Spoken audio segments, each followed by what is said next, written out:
मेरी 14 साल हसीन साले कुछ दिनों के लिए हमारे घर रहने आई। मैं जिसे बच्ची समझ रहा था वो तो पूरी आग निकली। मेरी बीवी हॉस्पिटल में अपनी माँ के साथ दाखिल थी, इसीलिए मेरी सास रात को मेरी साली को मेरे पास छोड़ गई। मैंने इसे बच्ची समझकर अपने साथ सुला लिया कि कहीं वो नए घर में डर ना जाए, लेकिन उसने तो आधी रात को मेरे साथ ही रात के 12 बजे के करीब मेरे कमरे का दरवाजे पर दस्तक हुई तो मैं जान गया कि मेरी साली निदा ही होगी, क्योंकि वो इस वक्त पूरे घर में अकेली थी और वो पहली दफा हमारे घर रहने के लिए आई थी, तो शायद इसे रात के इस पहर डर लग रहा था। जैसे ही मैंने दरवाजा खोला तो ये देखकर मेरी हैरत की इंतहा न रही कि वो नीम बरहाना सी नैटी पहने दरवाजे पर खड़ी थी। मुझे देखते ही कहने लगी कि अरशद भाई, मुझे आपके घर में बहुत खौफ महसूस हो रहा है, क्या मैं रात आपके साथ आपके कमरे में गुजार सकती हूँ? मेरी नजर में तो निदा एक 14 साल की बच्ची थी, लेकिन मैं पहली बार उसे यूं देख रहा था। वो तो किसी गुलाब की कली की तरह तरोताजा थी। 14 साल की उम्र में ही इसका बदन भरपूर जवान हो गया था।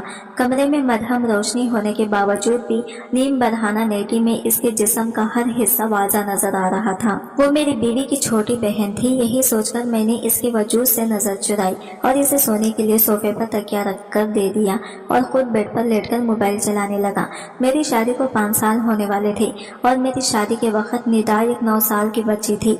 मेरा अपने ससुराल बहुत ही कम जाना होता था, इसलिए मैं निदा को अभी तक बच्ची ही समझ रहा था।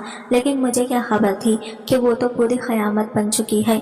मैं मोबाइल मगन था और निदा सोफे पर बेचैन लेटी थी। रात के इस पहर मोबाइल पर भी एक से बढ़कर एक सामान सामने नजर आ रहा था, जिसकी वजह से मेरे सोए हुए जज्बात जाग रहे थे। मैंने रात को आवाज देकर पूछा कि कोई मसला है क्या? निदा कहने लगी कि अरशद भाई, ये सोफा बहुत छोटा है और मेरे पाँव सोफे से बाहर जा रहे हैं, जिसकी वजह से मैं सही तरह से लेट नहीं पा रही। निदा की बात सुनकर मैंने कहा कि ठीक है निदा, तुम बेड पर आ जाओ, मैं सोफे पर बैठ जाऊंगा। निदा जैसे ही बेड पर आई तो मैं अपना तकिया लेकर उठने लगा, लेकिन निदा ने मेरा हाथ पकड़कर रोक लिया और कहने लगी कि अरशद भाई, आप क्या सारी रात बैठे ही रहेंगे?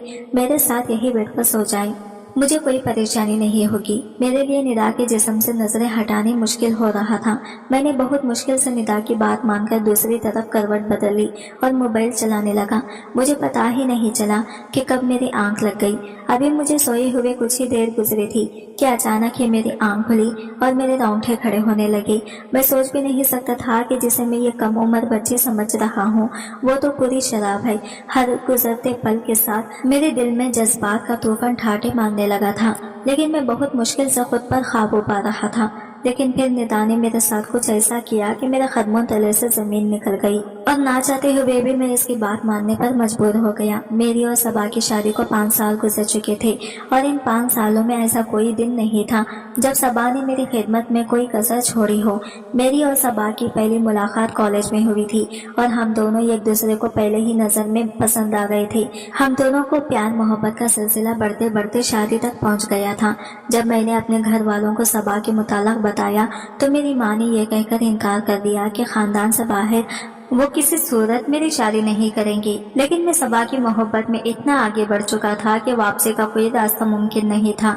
इसके बगैर तो एक पल भी गुजारा करना मुश्किल था। हम दोनों अपनी ही मोहब्बत में सारी हुदूद पार करते हुए तमाम रिश्ते कायम कर चुके थे। कॉलेज में जाने के बाद हम दोनों एक दूसरे का हाथ पकड़कर वापस बाहर निकल जाते और कॉलेज के पीछे बने हुए छोटे छोटे होटलों में एक दूसरे के साथ वक्त गुजारते। मैंने अपनी माँ को मनाने की बहुत कोशिश की, लेकिन वो किसी भी सूरत में इस शादी के लिए राजी ना हुई और मैंने सबा के साथ भागकर शादी कर ली। जब मेरे माँ बाप को इस बारे में इल्म हुआ तो उन्होंने मुझे घर से ही निकाल दिया, क्योंकि मैं कोई नौकरी नहीं करता था और ना ही मेरी कोई कमाई थी। और जब सबा के घर वालों को इस बारे में पता चला तो वो भी हमारी शादी के खिलाफ हो गई और वजह यही थी कि मैं कुछ भी नहीं कमाता था। बहुत मुश्किल से मैंने सबा के घर वालों को राजी करके रुखसती ले ली थी, लेकिन सबा के घर वालों ने हमसे मिलना जुलना खत्म कर दिया था। काफी अरसे तक मैं और सबा कानून वाली जिंदगी गुजारते रहे, लेकिन जैसे ही मेरी नौकरी लगी और मेरे हालात कुछ बेहतर हुए तो सबा ने अपने घर वालों से मिलना जुलना शुरू कर दिया।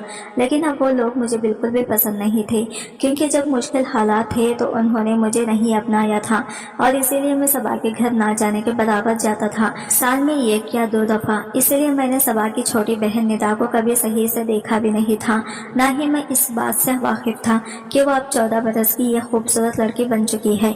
खुदा ने हमें औलाद की नेमत से कई सालों तक महरूम रखा था और बहुत ज्यादा इलाज कराने के बाद अब सबा हमारे बच्चे को जन्म देने जा रही थी। मेरे घर वाले तो थे नहीं, इसलिए मजबूरन मुझे सबा के माँ को बुलाना पड़ा और जब हम सबा को हॉस्पिटल लेकर गए तो डॉक्टर ने बताया कि सबा को 1-2 दिन हॉस्पिटल में दाखिल रहना पड़ेगा। प्रेगनेंसी के इस अरसे में सबा को बहुत सी बीमारियां हो चुकी थी, इसीलिए इसका केस काफी मुश्किल था। सबा के वालिद कहीं शहर से बाहर गए हुए थे, इसलिए सबा की वालिदा ने इसकी छोटी बहन को मेरे पास हमारे घर में छोड़ दिया क्योंकि वो इसे अकेला नहीं छोड़ सकती थी। मैं बहुत अरसा बाद सबा की बहन निदा को पहली दफा देख रहा था और मैं इसको देखकर हैरान रह गया था। मैं तो सबा की खूबसूरती का ही दीवाना था, लेकिन इसकी छोटी बहन तो इससे कहीं ज्यादा खूबसूरत थी और इसे देखकर मैं सबा को भूल गया था। निदा ने सबा की गैर मौजूदगी में घर के सारे कामकाज बहुत अच्छे से किए और मुझे बिल्कुल महसूस नहीं हुआ कि सबा घर में नहीं है। इसने सारे घर को सलीके से साफ सुथरा करके सोने की तैयारी शुरू की तो मैं भी अपने घर में चला आया, लेकिन थोड़ी ही देर बाद जब कमरे का दरवाजा पर दस्तक हुई तो मैं जान गया कि निदा आई है। शायद इसे किसी चीज की जरूरत थी, लेकिन मैं इस बात से बिल्कुल बेखबर था कि निदा तो कुछ और ही इरादा लेकर आई है। पहले तो वो सोफे पर आराम से बैठ गई और कहने लगी, मुझे बहुत ज्यादा अकेलेपन में खौफ महसूस हो रहा था क्योंकि यह घर मेरे लिए बिल्कुल नया है, इसलिए मैंने सोचा कि क्यों ना मैं आपके कमरे में ही रात गुजार लूं। मैंने निदा से कहा कि अच्छा, क्या जो तुम चली आई ये तुम्हारा अपना ही घर है, तुम यहाँ आराम से सो सकती हो। लेकिन निदा को यूं नींद बराना नेटी में देखकर मेरी नजरें बार बार उसके जिस्म का तवाफ कर रही थी। निदा मेरे चेहरे पर नजरें जमाए बहुत ही तवज्जो से मुझसे बात कर रही थी। वो आहिस्ता आहिस्ता मुझे बता रही थी कि जब इसने मुझे पहली बार देखा था तो मैं पहली ही नजर में इसे बहुत अच्छा लगा था। इस वक्त वो सिर्फ 9 साल की थी। वो कहने लगी कि मुझे देखते ही इसे अपनी आपी की पसंद पर रश्क आने लगा और इसे खुशी हुई कि इसकी आपी की किस्मत इतनी अच्छी है। निदा कहने लगी कि इस दिन के बाद से मैंने इसके ख्यालों में बैठ गया था और वो यही तस्वुर करती है कि इसकी जिंदगी में आने वाला शख्स भी बिल्कुल मेरे जैसा ही होगा। निदा मुझसे बात करते करते अपनी नाइटी की डोरी से भी खेलने लगी थी। वो मुझे कह रही थी कि मैं बड़ी बड़ी आंखें इसके जहन में हमेशा के लिए बैठ गई थी। वो कहने लगी कि उसने कई मरतबा अपने अब्बा से मेरे लिए झगड़ा भी किया क्योंकि वो चाहती थी कि उसके अब्बा मुझे माफ करके हमें अपना लेंगे, क्योंकि वो मुझे दोबारा देखने के बहुत बेचैन थी। मुझसे बात करते करते वो सोफे पर लेट गई और मैं बहुत मुश्किल से उससे नजरें चुराकर अपने फोन में ध्यान देने लगा। कमरे का माहौल अचानक ही बहुत गर्म हो गया था। निदा एक जलती हुई आग थी जो मुझे अंदर तक दहका रही थी। मैं तो उसे एक बच्ची समझ रहा था, लेकिन उसकी जवानी तो किसी को भी दीवाना कर सकती थी। थोड़ी ही देर में वो बेचैनी से करवटें बदलने लगी। मेरा ध्यान बार बार भटक कर निदा के वजूद पर जा रहा था और जब मैंने इसे बेचैन देखा तो मैं पूछ रहा था कि क्या हुआ है। वो कहने लगी कि ये सोफा बहुत ज्यादा गैर आरामदाह है और मैं इस पर आराम से सो नहीं सकती। ये सुनते ही मैंने इससे कहा कि वो बेड पर आकर सो जाए और सोफे पर मैं सो जाऊंगा। वो जैसे ही बेड की तरफ आई तो मैं उठने लगा। निदा ने फौरन ही मेरा हाथ पकड़कर कहा कि अरशद भाई, आपको तकलीफ उठाने की क्या जरूरत है, ये आपका अपना ही घर है। मैं एक तरफ लेट जाती हूँ, दूसरी तरफ आप लेट जाएं। मैंने निदा की बेबाकी देखकर हैरान रह गया था, लेकिन मैं खुद भी आराम करना चाहता था। सारा दिन सबा के पीछे मैंने हॉस्पिटल में काफी भाग दौड़ की थी, इसलिए मैं बेड पर एक कोने से होकर लेट गया और अपना फोन चलाने लगा। निदा की मौजूदगी में अपने जज्बात पर काबू पाना मेरे लिए एक मुश्किल मरहला था जिससे मैं इस वक्त गुजर रहा था। फोन चलाते चलाते भी मुझे कब नींद आ गई मुझे पता भी ना चला और जब मेरी आंख खुली तो मुझे ऐसा महसूस हुआ जैसे कोई मेरे जिस्म पर हाथ फेर रहा हो और जब मैं पूरी तरह होश में आया तो मुझे अंदाजा हुआ कि निदा मेरे बहुत करीब लेटी हुई है और इसकी उंगलियां मेरे जिस्म पर हरकत कर रही हैं। मेरे अंदर एक तूफान सा उठने लगा था। निदा जानबूझकर मेरे जज्बात को उभार रही थी। वो अपनी दिली जज्बात तो बातों बातों में पहले ही बयान कर चुकी थी कि वो मुझे पसंद करती है और अब रात के अंधेरे में वो इस तरह मेरे करीब आकर ये बात साबित कर रही थी कि इसके दिल में मेरे लिए बहुत कुछ था। मैं एक मर्द था और बहुत कोशिश के बावजूद भी मैं खुद को निदा से दूर ना कर सका और मैं भी करवट बदलकर इसके करीब हो गया। निदा तो जैसे इस बात का इंतजार में थी। जैसे ही इसे इल्म हुआ कि मैं इसके साथ देने के लिए तैयार हूँ, वो फौरन ही अपने जज्बात मुझ पर लौटाने लगी اور میں نے بھی اس کے ہر جذبے کی خوب پذیرائی کی۔ جب ہم دونوں اپنا مقصد حاصل کر چکے تو ندا نے اپنے فون میں میرے ساتھ ہماری کئی تصویر کھینچی جن میں ہم دونوں ایک دوسرے کے باہوں میں تھے۔ ہم دونوں ہی بے حجاب تھے۔ میں نے ندا سے کہا کہ اس طرح کی تصویر فون میں نہ لے، لیکن ندا کہنے لگی کہ جب میں اس کے ساتھ نہیں ہوں گا تو وہ میرے ساتھ ان تصویر کو دیکھ کر اپنے بیتے ہوئے پلوں کو یاد کرے گی۔ میں اس کی ایک ایک ادا پر فدا ہو گیا تھا۔ وہ پوری طرح اپنی جوانی مجھ پر لٹا چکی تھی۔ اس کا نرم و نازک گلاب جیسا کھلتا بدن مجھے مدہوش کر گیا تھا، اور میں یہ تک بھول گیا تھا کہ میری محبوب بیوی اس وقت تکلیف کی حالت میں ہاسپٹل میں داخل ہے اور وہ کبھی بھی میرے بچے کو جنم دے سکتی ہے۔ ندا کے ساتھ رات گزار کر میں ایسے مسرور تھا جیسے کوئی خلاف فتح کر لیا ہو، لیکن مجھے کیا خبر تھی کہ یہاں سے میری بربادی کا آغاز ہونے والا تھا۔ جیسے ہی میں ہاسپٹل جانے کے لیے نکلنے لگا، ندا نے مجھے آواز دے کر روکا اور میرے قریب آ کر مجھے اپنی باہوں میں بھر لیا اور مجھے چومتے ہوئے کہنے لگی کہ آپ جاتے جاتے مجھے کچھ پیسے دے دی جائے، مجھے بازار جانا ہے۔ ندا کی بات سنتے ہی میں نے بٹوے سے ہزار کے 5 نوٹ نکال کر ندا کے حوالے کیے۔ میرے ہاتھوں سے نوٹ لے کر اس کے چہرے پر ایک معصوم سی مسکراہٹ بکھر گئی۔ میں نے بدلے میں اس کے ہونٹوں کو چوما اور گھر سے نکل پڑا۔ میں سارا راستہ خوشی سے سرشار جب ہاسپٹل میں پہنچا تو میری بیوی صبا کی حالت بہت خراب تھی۔ ڈاکٹر نے بتایا کہ صبا زندگی اور موت کے درمیان جھول رہی ہے اور وہ کبھی بھی کچھ بھی ہو سکتا ہے۔ صبا کی ماں بھی بہت پریشان ہو رہی تھی، جبکہ ہاسپٹل جا کر میری حالت بھی خراب ہو گئی تھی۔ سارا دن میں صبا کے ساتھ رہا، لیکن صبا کی حالت پہلے سے بہتر نہ ہوئی۔ ڈاکٹر نے کہا کہ کچھ دن صبا کو اور ہاسپٹل میں رکھنا ہوگا۔ یہ سن کر نہ جانے کیوں مجھے عجیب سا سکون محسوس ہوا کہ صبا جتنے دن ہاسپٹل میں رہتی مجھے ندا کے ساتھ وقت گزارنے کا موقع مل جاتا۔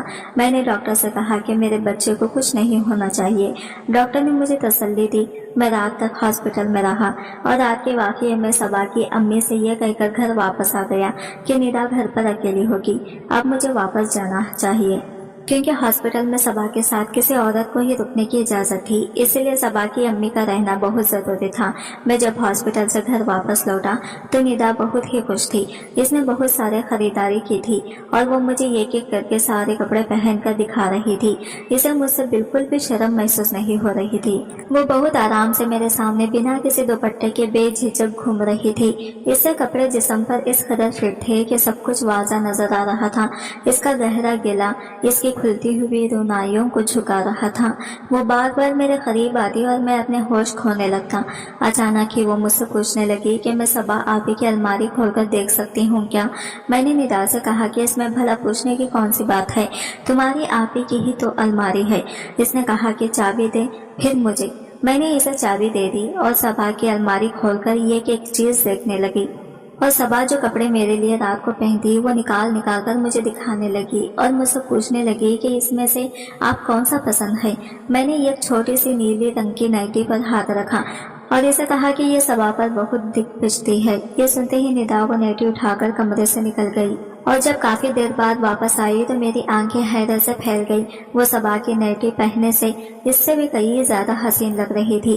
اچانک ہی وہ میرے آگے آ کر مسکراتے ہوئے پوچھنے لگی کہ یہ میرے بدن پر زیادہ جچ رہی ہے یا آپ ہی پر زیادہ جچتی ہے۔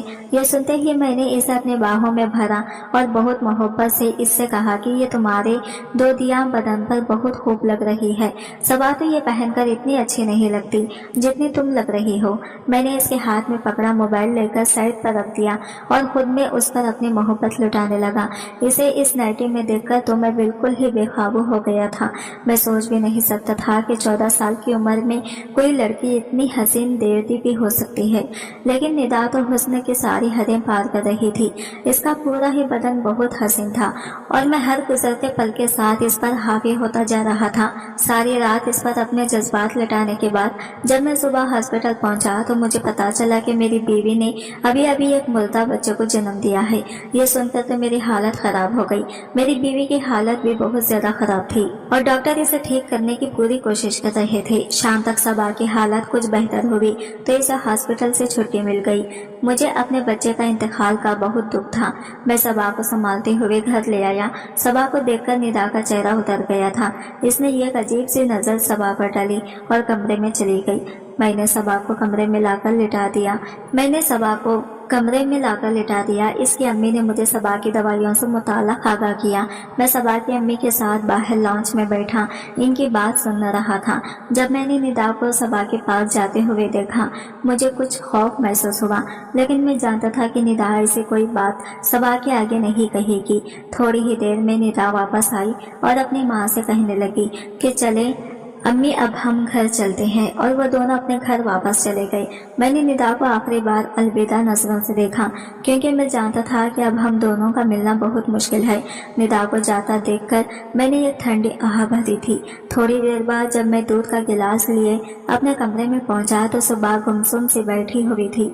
मैंने इससे कहा कि कोई बात नहीं, अगर एक औलाद चली भी गई तो हमें अल्लाह दोबारा औलाद से नवाजेगा। मेरी बात सुनकर सबा ने मुझे बहुत अजीब नजरों से देखा और कहने लगी, जो मैंने खो दिया है इसे दोबारा पाना मुमकिन ही नहीं। सबा के लहजे ने मुझे चौंका दिया था। मैंने इसके आगे ही बैठ गया और इसे कहने लगा कि ऐसी बात क्यों कर रहे हो। सबा कहने लगी कि निदा मेरी सगी बहन नहीं है, बल्कि वो मेरी फूफू की बेटी है, जिसे फूफू के इंतकाल के बाद अब्बा हमारे घर ले आई थी। लेकिन निदा को बचपन से ही मुझसे बहुत नफरत थी, क्योंकि घर में हर चीज मेरी थी और इसे हर वो चीज चाहिए होती जो मेरे पास होती। अब आपने कभी इसे किसी चीज की कमी महसूस ना होने दी, लेकिन इसके बावजूद भी वो मुझसे हसद में मुब्तला रही। इसकी नजर हर इस चीज पर होती जो अब्बा मेरे लिए लाते या जिसे मैं पसंद करती। जब मेरी तुमसे शादी हुई तो तुम मेरे घर आना जाना नहीं करते थे और मुझे इस बात की तसल्ली थी कि वो तुम पर अपनी नजरें नहीं जमाएगी, लेकिन मुझे अंदाजा नहीं था कि वो मेरे हज़र में इतनी आगे बढ़ चुकी थी कि इसने तुम्हें मुझसे छीनने के लिए वो सब कर दिया जिसके बारे में सोच भी नहीं सकती थी। सबा की आंखों से आंसू बह रहे थे और वो मुझसे कह रही थी कि निदा ने जाने से पहले मुझे वो सारी वीडियो दिखाती हैं और सारी तस्वीर भी दिखाती हैं जिनमें हम दोनों एक साथ। सबा की बात सुनकर मैं सदमे में आ गया था। निदा ने सब कुछ जानबूझकर एक मकसद के तहत किया था और मैं इसके हाथों खिलौना बन गया था। सबा की आंखों में मेरे लिए सिर्फ और सिर्फ नफरत बाकी बच गई थी। इसने अपनी औलाद भी खो दी थी और शौहर भी। मैं सबा के आगे शर्मिंदगी से सर झुका गया था जब सबा ने मुझसे कहा कि वो जाते जाते मुझसे मेरी नीली नेटी मांग कर ले गई है, क्योंकि वो तुम्हें मुझसे ज्यादा इसके बदन पर जचती हुई दिखाई देती है। मुझे लगा था जैसे सबा के लफ्जों ने मुझे जमीन में जिंदा गाड़ दिया हो। वक्त जज्बात के हाथों में अपनी पूरी जिंदगी हार गया था और अब कभी सबा के आगे नजर उठाकर जिंदगी नहीं गुजार सकता था। निदा ने कुछ ही वक्त बाद मुझे ब्लैकमेल करने का सिलसिला शुरू कर दिया था। वो मुझसे हर बार एक बड़ी रकम का तकाजा करती और मेरे ना देने के कहने पर वो मेरी तस्वीर वायरल करने की धमकी देती। मैं जिसे 14 साल की एक सीधी सादी मासूम बच्ची समझ रहा था, वो दरअसल एक फितना थी जिसने मेरी पूरी जिंदगी बर्बाद करके रख दी थी। मेरा और सबा का ताल्लुक बिल्कुल मुर्दा हो गया था, क्योंकि सबा अब मुझे सिर्फ और सिर्फ नफरत की निगाह से देखती थी। बखत, लज्जत और मजे ने मुझे कहीं का नहीं छोड़ा था। आज की वीडियो कहानी आपको कैसी लगी कमेंट करके जरूर बताइएगा, और वीडियो अच्छी लगी है तो लाइक शेयर जरूर कीजिएगा, हमारे चैनल को सब्सक्राइब करें फ्रेंड्स। मिलता है अगले वीडियो के साथ, तब तक ले बाय बाय, टेक केयर, अल्लाह हाफिज।